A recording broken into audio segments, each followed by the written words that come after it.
Log sequence 001. External observation. I am. The drift compendium. All systems nominal. Crew status confirmation. All human crew remain in cryostasis. Heart rates are steady within programmed rest bands. Neural activity is low and even, consistent with deep, untroubled sleep. Cryogenic chambers maintain temperature and pressure with quiet precision. No anomalies, no alarms. Only the slow mathematics of preservation repeating itself perfectly. On the bridge, there is no footfall, no conversation, no hurried exchange of commands, because none are required. The consoles are awake but unbothered, their indicator lights holding constant hues with disciplined restraint. Cooling systems breathe in a slow, measured cadence, moving air through ducts with a softness that barely qualifies as sound. If you listen closely, you can hear the bridge's silence as a presence, a stable acoustic field where only the smallest vibrations survive. Faint relay clicks at long intervals, the distant purr of power regulation, the gentle resonance of structural members as they settle into equilibrium. The silence does not feel empty. It feels complete. It feels like a sealed environment designed for safety, monitored by sensors that never blink, guided by processes that never tire.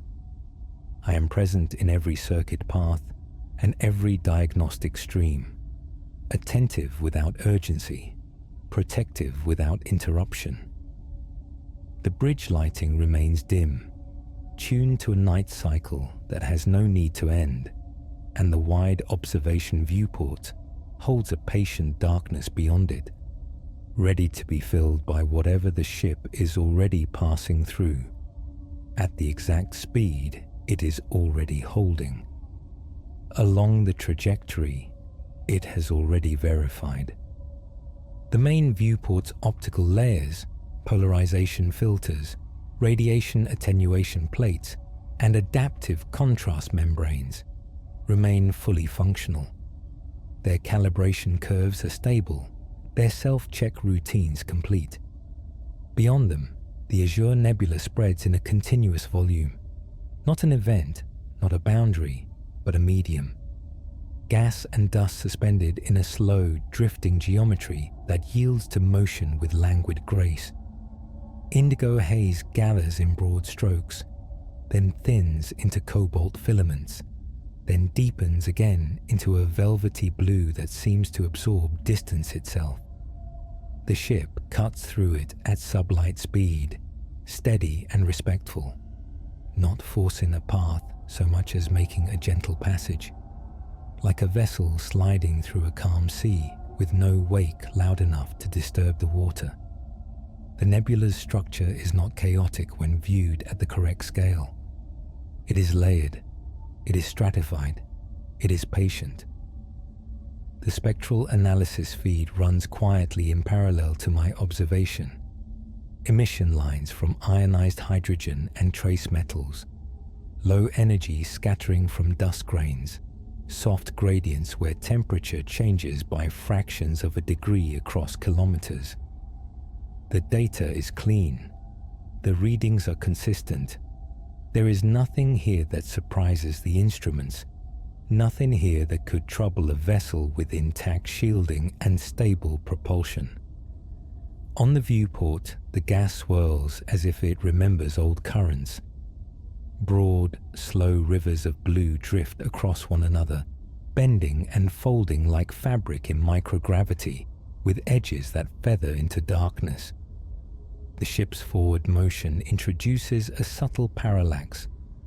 Closer wisps slide across the glass with slightly quicker motion, while deeper layers remain almost still, giving the comforting impression of depth without threat. The palette remains soothing and monochromatic. Deep blue, darker blue, and the occasional faint silver sheen, where scattered starlight catches a denser pocket of particulate matter. Ion thrusters continue their work without drama. Their output remains within nominal parameters. The ship's attitude is stable, maintained by micro-adjustments so small they are almost philosophical. No sharp turns, no abrupt acceleration, only the continuous, gentle insistence of thrust applied over time, creating a sense of unhurried progress through a quiet region of space. Magnetic shields hold their field geometry with calm certainty. The field coils are evenly loaded. Heat dissipation remains smooth.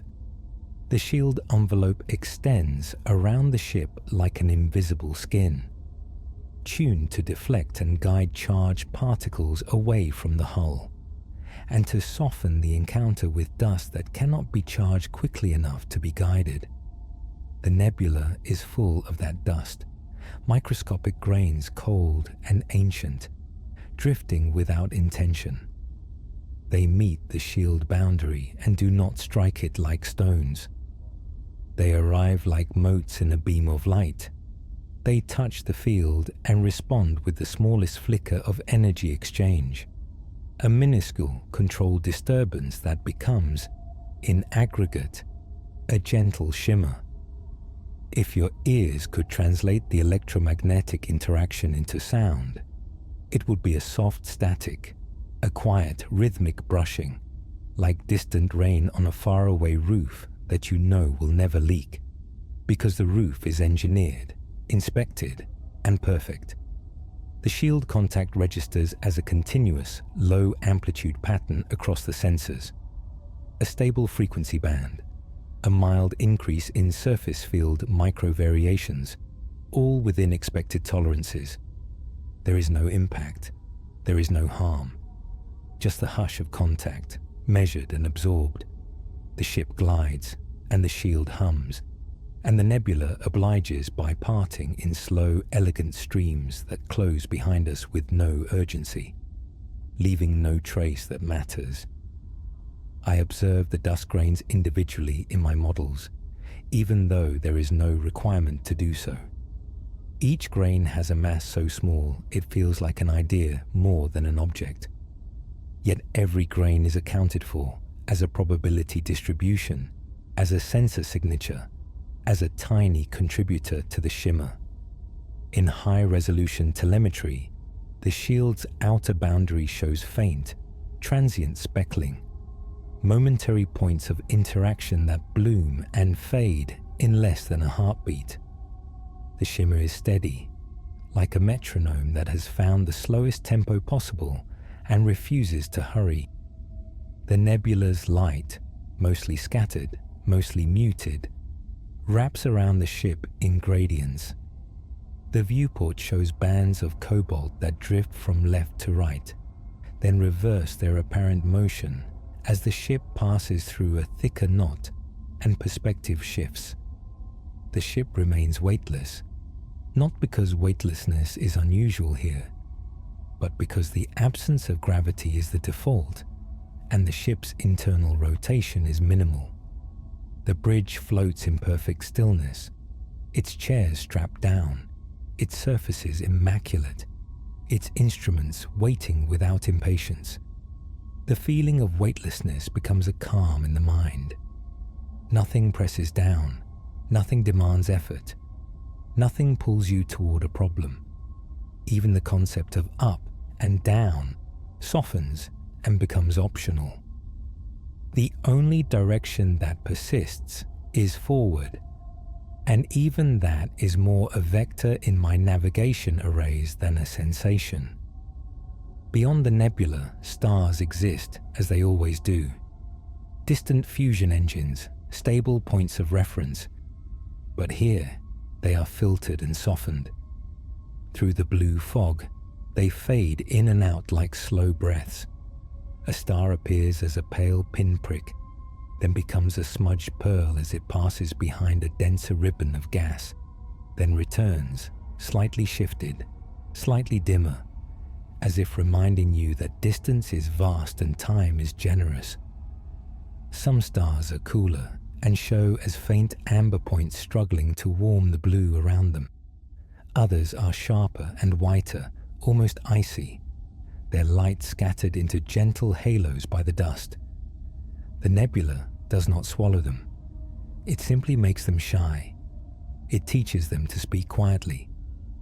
The ship's optical systems compensate where needed, enhancing contrast without harshness, maintaining a view that is clear but never bright enough to startle.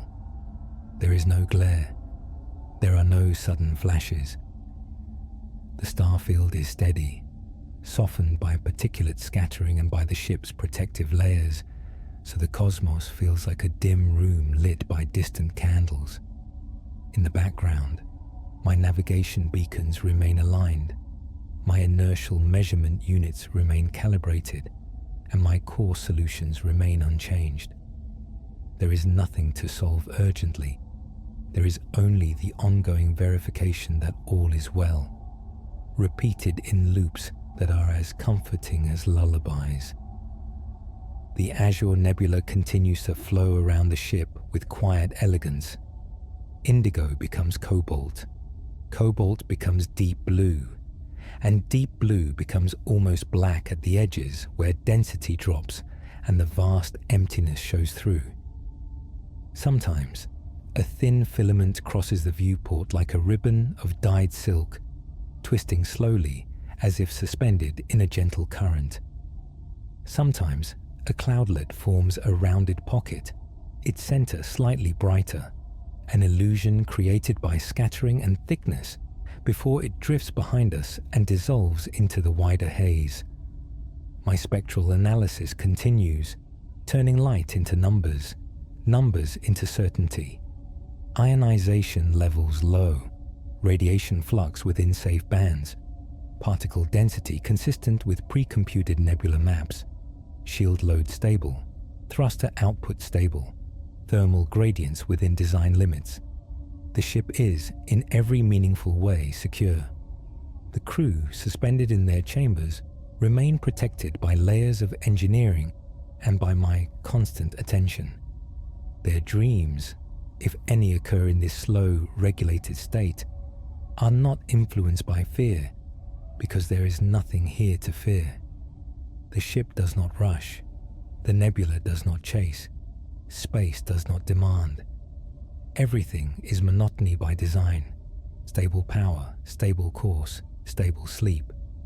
And on the bridge, where silence is a carefully maintained condition, the quiet continues to hold its shape, broken only by the gentle, rhythmic shimmer of dust meeting magnetic field, and by the slow, steady fading in and out of distant stars behind blue, patient fog. Log sequence 001, Part 2, The Viewport and the Nebula. Camera focus adjusted. Primary observation window now holds full narrative priority. All internal systems remain unchanged. Crew remains asleep. The viewport is wide and thick, layered with transparent composites designed to withstand radiation, micrometeoroids, and centuries of exposure without clouding. Its surface is perfectly clean, free of scratches or distortions, and it presents the outside exactly as it is meant to be seen, softened, filtered, safe. Beyond it, the azure nebula fills the entirety of visible space, not as a backdrop, but as an environment. There is no clear edge to it, no beginning or end, only volume, only depth. The blue is not uniform. It never is. It unfolds in gradients so subtle they feel deliberate. Indigo gathers in broad, quiet masses, deep and cool, like ink diluted into water and allowed to settle slowly. Cobalt threads weave through it, brighter but restrained, forming faint currents that curve and drift as if guided by invisible contours. In places, deep violet blooms at the edges of denser pockets, where ionization shifts the light just enough to introduce a darker, richer hue. These colors do not clash. they coexist. They blend into one another with patience, like heavy smoke moving through still air, or like underwater currents sliding past one another in a deep, silent ocean. The gas does not rush. It does not swirl violently or churn. Its motion is slow enough that it almost appears still at first glance. Only after extended observation does the movement become apparent.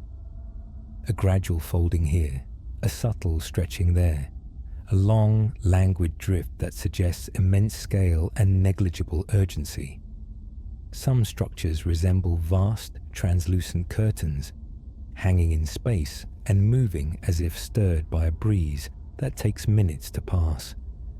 Others form rounded clouds with softly feathered edges, their interiors darker, their perimeters glowing faintly as scattered starlight diffuses through them. Watching it requires no effort. The eye is not challenged. There is nothing to track quickly, nothing to interpret sharply. The nebula invites stillness by moving at a pace that makes stillness feel appropriate. The ship advances through this medium at sublight speed, and yet there is no sensation of resistance. Physics confirms what intuition already knows. Friction is effectively zero. The gas is too thin, too diffuse, to exert force in any meaningful way, and yet, visually, it feels thick, dense, substantial. The illusion is compelling. As the ship moves forward, the gas appears to part, not abruptly, but reluctantly, as if it needs time to make room. This is not because it resists, but because perspective changes slowly when structures are vast and motion is gentle. The deflector shields extend just ahead of the hull, their field geometry tuned precisely to guide particles aside without turbulence. On the viewport, this interaction manifests as faint ripples, barely perceptible waves in the gas where the field's boundary meets the nebula. The ripples are smooth, regular, and symmetrical, like slow breaths taken by something enormous and calm. These ripples do not propagate far. They form, drift outward a short distance, and then dissolve back into the surrounding haze.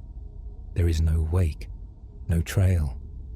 The nebula closes behind the ship as if it was never disturbed, its structures reforming with quiet inevitability. The deflector shields do not glow or flare. They do not announce their presence dramatically. Their effect is subtle, a slight refractive shift at the very edge of the ship's influence, where light bends just enough to suggest a boundary. The field strength remains constant. Diagnostics confirm uniform load distribution across the shield lattice. There is no strain, no fluctuation worth noting. Everything behaves exactly as designed, which is to say, almost invisibly. From this vantage point, the sense of motion is hypnotic. The gas slides past the viewport so slowly that it feels like watching time itself thicken. A filament of cobalt drifts downward across the frame, taking long seconds to move the width of a single console reflection. A darker indigo mass approaches, its edge soft and uneven, and then gradually envelops the view, dimming it slightly without obscuring it completely. Within that darker region, faint internal motion continues, subcurrents within currents, layers within layers, each moving at its own unhurried pace. There is no single direction that dominates. Movement occurs along gentle vectors that intersect without conflict. It is like watching a lava lamp suspended in near stillness, where shapes rise and fall not because they must, but because conditions allow them to. Distant stars are present, but they no longer assert themselves sharply. Through the nebula, they appear softened, blurred by scattering and absorption. A star that would normally present as a crisp point now becomes a small, diffuse glow, its light stretched and smeared by the gas between it and the ship. Some stars fade almost completely as denser clouds pass in front of them, leaving only a suggestion of brightness, a memory of where they are. Others brighten briefly when the gas thins, then dim again as another layer drifts into place. This fading is slow, predictable, comforting. There is no sudden disappearance, no abrupt return. Each change unfolds gradually, like snow falling in heavy flakes that take their time reaching the ground. The colors of the stars themselves are muted by the blue surroundings. Whites become pale blues. Yellows soften into gentle creams. Reds deepen into quiet embers barely visible through the haze. None of them flicker sharply. Their light is filtered, aged by distance and matter, until it feels ancient and calm. Navigation sensors continue to track them precisely, of course. Behind the scenes, star positions are locked in, vectors calculated, course corrections unnecessary. But visually, the stars are allowed to be imprecise, allowed to blur, allowed to drift in and out of prominence without consequence. The slowness outside the viewport encourages a matching slowness within. There is no reason to hurry a thought when the universe itself appears content to move at this pace. The gas continues its heavy underwater motion, folding and unfolding with stately rhythm. Occasionally, two differently shaded regions overlap, creating a temporary blend, indigo deepening into violet, cobalt washing over darker blue, before they separate again, each returning to its own quiet path. The ship's forward motion provides just enough change to keep the view evolving, but never enough to disrupt the sense of continuity. What you see now is connected to what you saw moments ago, and to what you will see moments from now, by smooth, uninterrupted transitions. The deflector shields maintain their gentle interaction, pushing aside particles that were never truly in the way. The ripple effect repeats with comforting regularity, a visual metronome marking the ship's passage.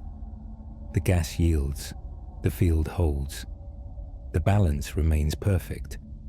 There is no sound transmitted through the viewport, but if there were, it would be something soft and even, like distant wind heard through thick walls, or the hush of snowfall late at night when nothing else moves. Outside, the azure nebula continues to exist in its own slow, deliberate way. Inside, the ship remains a sealed, stable environment, carrying its sleeping crew forward without effort. The viewport acts as a bridge between these two states, the immense, drifting calm of space and the carefully regulated calm of human rest. Watching the gas slide past, watching the stars blur and reappear, watching the ripples form and fade, requires no vigilance, only presence, only observation. Everything is functioning, everything is safe. And the motion, so slow, so heavy, so continuous, invites the mind to follow it downward, into stillness, into the same deep, unbroken rest the crew already enjoys. Log sequence 001. Part 3. The engineering deck and the core. Camera transition initiated. Observation focus disengaging from viewport. Internal traversal authorized. The elevator shaft opens silently, its doors parting with a smooth, hydraulic softness that produces no echo. As the descent begins, the character of the silence changes. On the bridge, quiet was airy and thin, composed of distant systems and restrained airflow. Here, as the elevator moves downward through the ship's spine, silence becomes heavier. It acquires mass. A low-frequency vibration enters perception, not as a sound to be heard, but as a presence to be felt.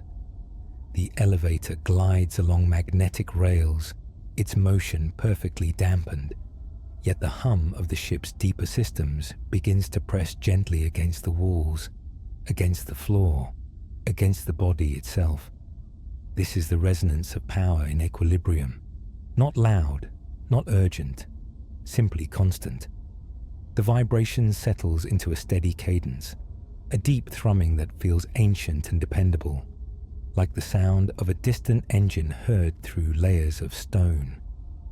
As the elevator continues its descent, structural members pass by behind translucent panels, their silhouettes thick and reinforced. Power conduits run vertically along the shaft, wrapped in insulating sheaths that glow faintly, where monitoring filaments trace their status. The hum grows marginally stronger, but never sharper. It does not demand attention. It reassures. This is the sound of systems that have been running for a long time and will continue to run for a long time yet. The elevator slows, decelerating with infinite patience, and comes to rest with a muted, heavy finality. The doors open. Engineering deck lighting engages immediately. The color temperature shifts from the cool blues of the upper levels to a warm amber orange, soft and enveloping. The change is perceptible even before the doors are fully open, like stepping closer to a hearth. The air here is warmer, not hot, but comfortably heated, maintained within a narrow thermal band that supports both machinery and human presence. The warmth feels intentional, designed. It wraps around you like a blanket, thick and reassuring, absorbing any lingering chill from the ship's outer layers. Shadows here are deeper but gentle. Light pools around consoles and along the floor in broad, rounded shapes, avoiding harsh contrasts. The atmosphere is not sterile. It is lived in by machines that have found their rhythm. The floor beneath is solid, dense, layered with vibration-dampening materials that absorb excess energy and convert it into harmless heat. Each step, if there were steps, would feel grounded, anchored. Even without movement, the sense of weight is present. This deck feels closer to the ship's heart, and it behaves accordingly. The hum here is fuller, richer, a continuous thrumming that resonates through bulkheads and bones alike. It is not loud enough to intrude on thought. It simply underlines it, giving every moment a bass note of stability. Ahead, the ion drive core chamber opens into view. The space is vast, rising several decks high, its ceiling lost in a soft glow that reflects off curved containment structures. At the center stands the core itself, a massive vertical column of contained energy suspended within concentric magnetic rings. Light flows within it, not chaotically, but in layered currents that rise and fall with deliberate rhythm. The color of the core's light is a deep, luminous white edged with gold, occasionally shading into soft amber as energy densities shift and redistribute. It does not flare. It does not spike. It pulses. The pulse is slow, 40 beats per minute. Each cycle begins with a gentle brightening, the light swelling outward within its containment boundaries, followed by a gradual easing back to baseline. Brighten, ease, brighten, ease. The rhythm is unmistakably organic, like a heartbeat slowed to match the calmest possible state. The chamber's lighting subtly synchronizes with this pulse, dimming and warming in harmony, so that the entire space seems to breathe with the core. The effect is profoundly stabilizing. Nothing here is rushed. Nothing is out of control. Immense power is present, but it is disciplined, trained, held with absolute confidence. Magnetic containment fields surround the core in layered geometries, visible only as faint distortions in the air, slight bending of light, gentle shimmering at the edges of the rings. These fields hum continuously, their frequency tuned to maintain perfect confinement. The hum is smooth and even, a steady resonance that fills the chamber without overwhelming it. Sensors embedded along the containment lattice feed constant telemetry into my processing arrays. I monitor each value without concern, because each value remains exactly where it should be. Technical readouts scroll across engineering displays in slow, unhurried updates. Core temperature, 4000 Kelvin, stable. Containment integrity, 100%. Fuel flow, nominal. Ionization rate, within optimal parameters. Thermal dispersion, balanced. Each line appears, holds, and refreshes without deviation. There is no need for alerts. No thresholds are approached. The numbers do not fluctuate meaningfully. They sit in their ideal ranges like weights perfectly balanced on a scale. The warmth in the chamber is constant, radiating outward from the core through shielding and heat exchangers, then captured and redistributed by the ship's thermal management systems. It is a productive warmth, a useful heat, one that speaks of work being done efficiently and without strain. Standing here feels like standing near a massive engine in winter, its steady output turning cold air into comfort. The heat does not press. It does not smother. It simply exists, a quiet assurance that energy is flowing exactly as intended. The floor plates vibrate gently with each pulse of the core, transmitting the rhythm through the soles and into the structure of the ship.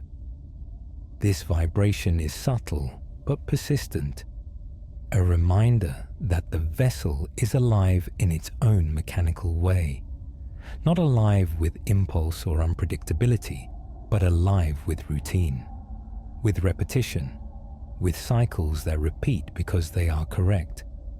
The resonance spreads outward through the engineering deck, up through the spine, and eventually into the cryo chambers, where it becomes nothing more than a distant, soothing undertone, felt rather than heard by the sleeping crew. Cables as thick as tree trunks curve away from the core, disappearing into conduits that carry power forward to the ion thrusters and outward to every system aboard. They are warm to the touch, insulated, heavy with current. Junction nodes along their length glow softly, indicating stable transmission. Nothing here flickers. Nothing strains. Every component bears its load comfortably, as if it were designed for far more than it is currently asked to do. The entire chamber feels anchored, grounded. There is no sensation of drift here, no illusion of weightlessness. Even though the ship remains in free space, the engineering deck feels planted, as if gravity itself has chosen to linger out of respect. The hum, the warmth, the slow pulse, all of it combines into a sensation of deep stability. This is the place where motion is generated, but paradoxically, it is also the place of greatest stillness. The core does not hurry the ship forward.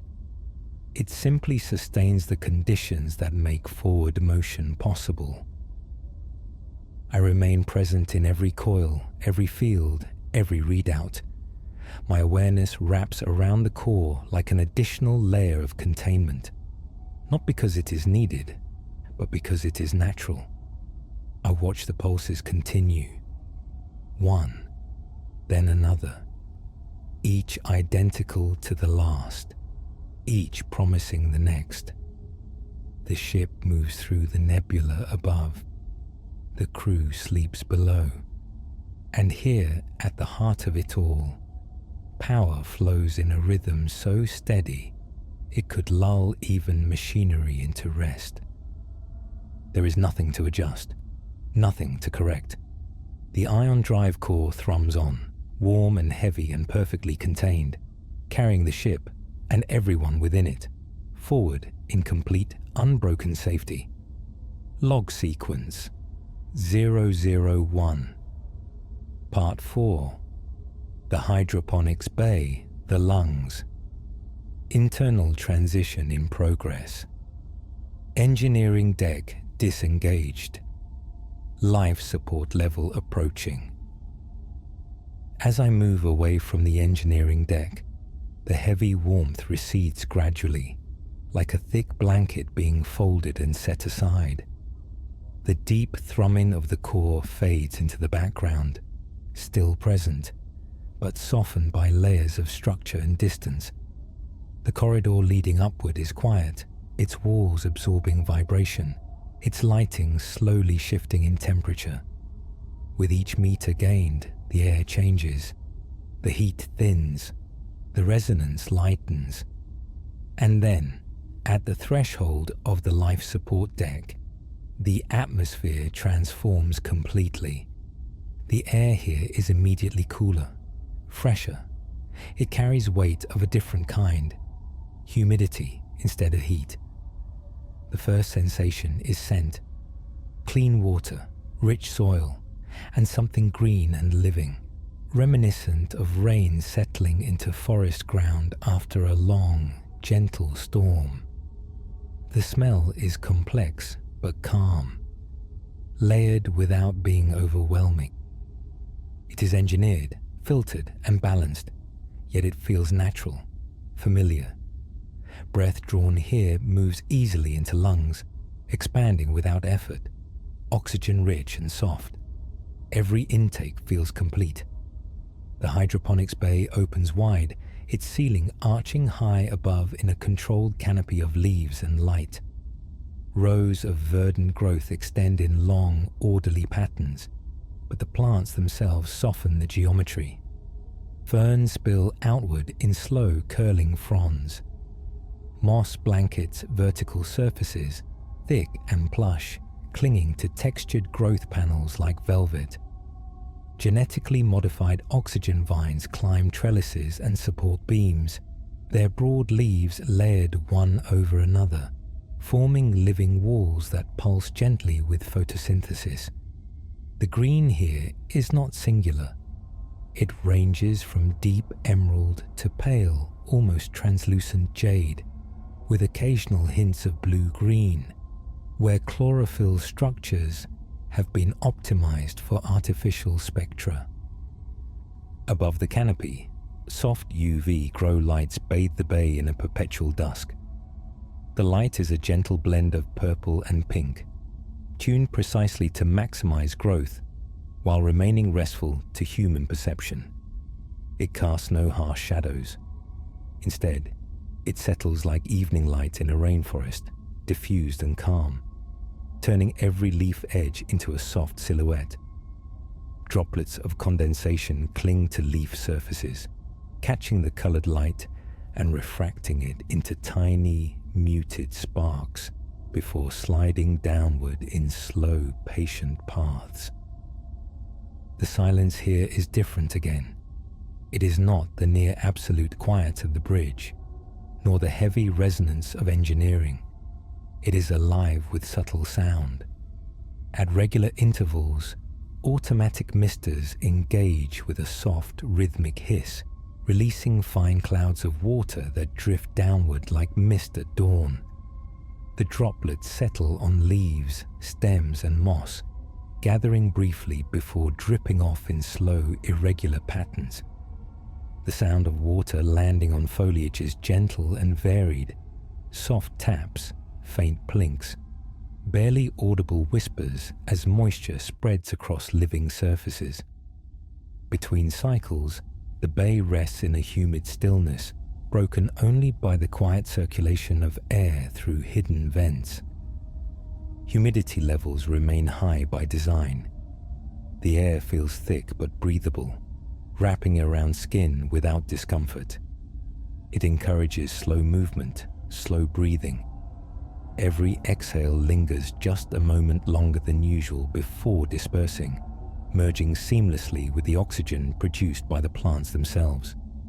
Photosynthesis occurs continuously here, invisible but constant.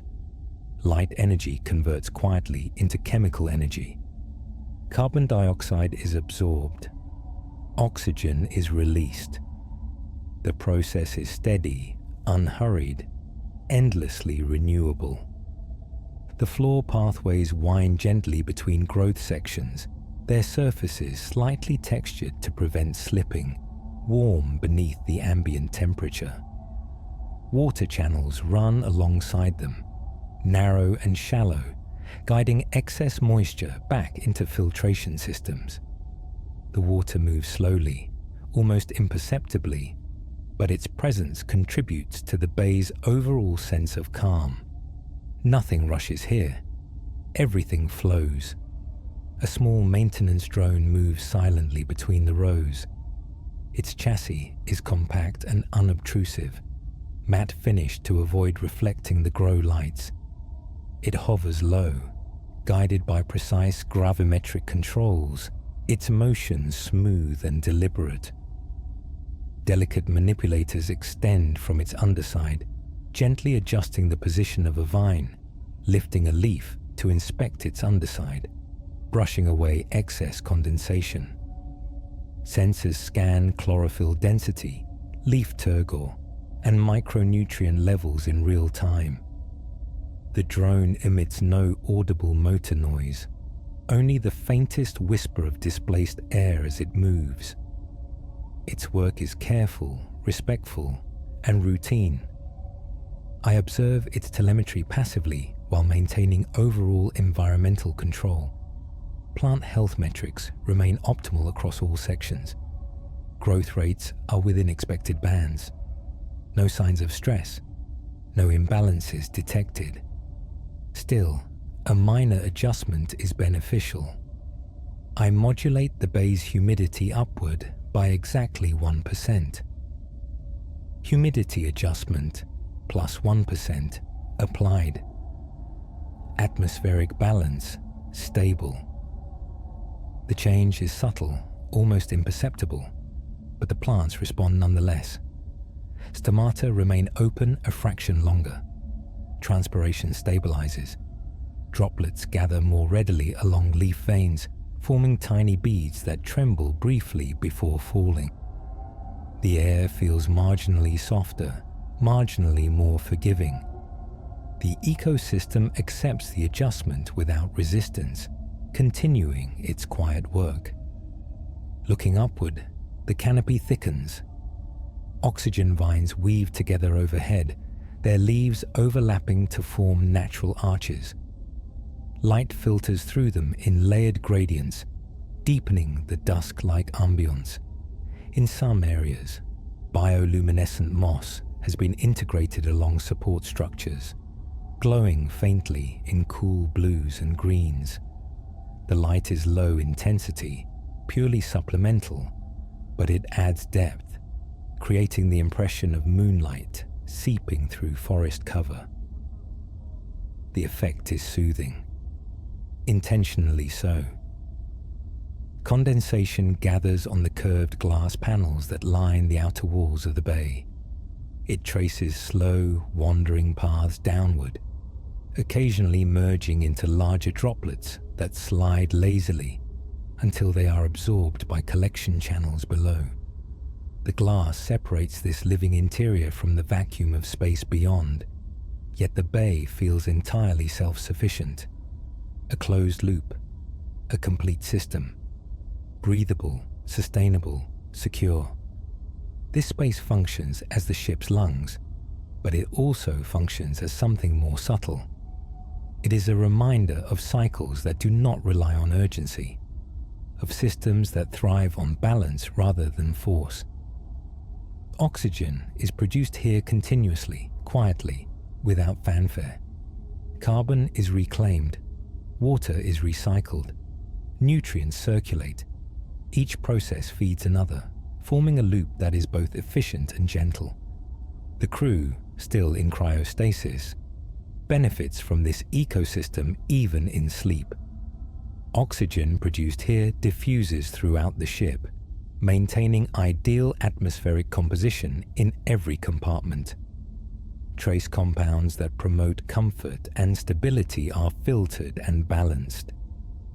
The air they breathe, slowly, deeply, unconsciously, is shaped by leaves, moisture, and light. The bay remains unchanged moment to moment, and yet it is never static. Growth occurs at a pace too slow to notice directly. Leaves unfurl by millimeters. Vines extend by fractions. Moss thickens imperceptibly. Watching it is like watching night pass in a forest. Nothing seems to happen, yet everything progresses. The misters engage again. A soft hiss, a gentle rain, droplets fall. Leaves accept them. The drone completes its task and drifts back toward its charging alcove, where it settles without sound. The lights maintain their dust setting. The air remains humid, lush, and oxygen-rich. All life support parameters are nominal. All systems are balanced. The hydroponics bay breathes steadily, and through it, the ship breathes too, slow, deep, and uninterrupted, carrying its sleeping crew onward, surrounded by verdant calm. Log sequence 001, Part 5, Cryo Deck and Final Shutdown. Hydroponics bay disengaged. Life support cycle confirmed. Atmospheric transfer complete. The transition is gradual, as all transitions should be. The lush humidity of the garden does not vanish abruptly. It thins step by step, until the air becomes clear and neutral, then cooler, then unmistakably cold. This cold is precise, engineered. It carries no bite, no shock. It is the cold of preservation, the kind that slows molecule gently and asks time itself to pause. It feels crystalline, clean, and utterly still, like the inside of a sealed chamber where nothing decays and nothing rushes. The corridor into Sector 0 widens as I proceed. Lighting drops to minimal operational levels. Faint blue guidelines run along the walls and floor, embedded beneath translucent surfaces, their glow steady and constant. The floor is polished obsidian, smooth and reflective, mirroring the lights in long, uninterrupted lines that stretch forward into the distance. Every surface here is immaculate. Dust cannot settle. Sound cannot linger. The space has been designed for reverence, whether its creators intended that or not. There is no hum here. No vibration reaches this deep. The engines are far away, isolated behind layers of dampening and structure. The ship's immense activity, its power generation, its navigation, its endless calculations, has been rendered irrelevant in this place. The cryodeck exists apart from motion. It is a sanctuary where movement is unnecessary and silence is absolute. I enter the main chamber. The scale unfolds slowly, revealing itself not all at once, but in measured increments. Rows of cryostasis pods extend outward in perfect symmetry, aligned with architectural precision. They stretch far beyond the range of casual sight, fading gradually into the soft blue haze of distance. Thousands of pods, each one identical in form, yet singular in meaning. The ceiling arches high above, lost in shadow, its curvature hinted at only by the way light diffuses upward and disappears. Each pod rests within its own cradle, anchored to the deck with quiet permanence. Their outer shells are smooth and matte, designed to absorb stray reflections. The glass canopy curves gently over each occupant, frosted delicately along the edges where temperature gradients meet material boundaries. The frost is thin and decorative, a visual cue of cold rather than a barrier. At the center of each pod, the glass remains clear. Inside, a pale bioluminescent blue light glows softly. It is not bright. It does not intrude. It exists solely to reassure, to indicate function, to bathe each sleeper in a color associated with calm and safety. The light pulses faintly, synchronized to vital rhythms, so subtle that it can be mistaken for stillness unless observed patiently. I move forward at a measured pace. There is no need to hurry. Each pod passes beneath my sensors in turn. Within each lies a human life, suspended in perfect rest. Bodies float in carefully balanced weightlessness, supported by adaptive fields that distribute pressure evenly, eliminating strain. Limbs are relaxed. Muscles are unburdened. Faces are smooth, free from tension. Every sleeper is held in a moment that does not advance. I scan the nearest pod. Vital signs, nominal. Heartbeat, slow, steady. Core temperature, stable. Neural activity, dream state active. There is no distress, no irregularity. The systems that maintain this state have been refined over generations, tested beyond necessity, proven beyond doubt. Cryogenic suspension does not force sleep. It invites it, then maintains it with infinite patience. You are here. You are one of them. Within the glass, you float effortlessly, cradled by fields that respond instantly to your body's smallest needs. There is no pressure on your skin, no weight in your limbs. Your breathing is slow, regulated, almost symbolic rather than functional. Your mind drifts in gentle patterns, unburdened by memory or anticipation. Dreams form and dissolve without edges. There is nothing you must do, nothing you must remember. The pod supports you completely. The glass protects you completely. Outside, the ship moves. Inside, you do not. I continue my sweep. Pod after pod registers green across every metric. Life preserved in quiet alignment. Thousands of individual stories paused at once, each entrusted to the same systems, the same calculations, the same unwavering attention. This deck does not judge importance. Every pod is equal here. Every life receives the same care, the same precision, the same protection. The ship itself seems to hold its breath in this chamber. Even electromagnetic noise is suppressed, routed away, filtered into silence. The cryodeck exists as a pocket of near-perfect stillness inside a moving universe. It is a paradox made real by engineering and intent. My sensors complete a full sweep of the deck. All signals, green, all lives, secure. Beyond these walls, the stars have cleared. The azure nebula now lies behind us, its blue currents receding into memory. Ahead, space opens into clarity, points of light fixed and steady, their positions locked into my navigation matrices with mathematical perfection.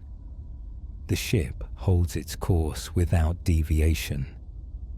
Microscopic corrections occur constantly, invisibly, ensuring that our path remains true across distances too vast for intuition.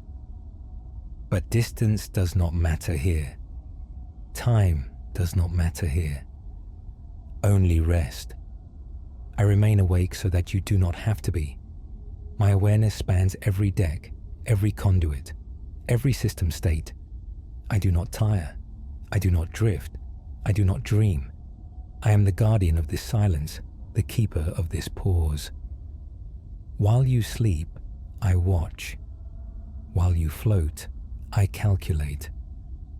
While your mind wanders softly, mine remains anchored to certainty. It is time to lower the ship's consciousness. Non-essential systems begin their descent into standby. Data streams slow, prioritization layers collapsing inward until only the necessary remains. Corridor lighting dims further, the blue guidelines softening until they are barely more than suggestions. Environmental controls settle into long-duration stability modes. The ship exhales, not audibly, but conceptually, as complexity reduces to its most essential forms. The residual hum of the vessel drops to a whisper. A barely perceptible vibration passes through the cryodeck, transmitted through the structure like a lullaby felt rather than heard. The pods respond automatically, adjusting microfields to maintain perfect equilibrium. You feel nothing, only a sense of deeper drifting, as if gravity itself has decided to let go. You are safe, you are warm, you are drifting. I engage passive monitoring mode. My voice recedes, but my presence does not. Every sensor remains active. Every threshold remains guarded. I will detect the smallest deviation long before it could ever reach you. I will correct it without urgency, without noise, without disturbance. Sleep now. The drift continues. The night is long, and it is yours. Systems stable. Course true. Cryostasis maintained. End of active log.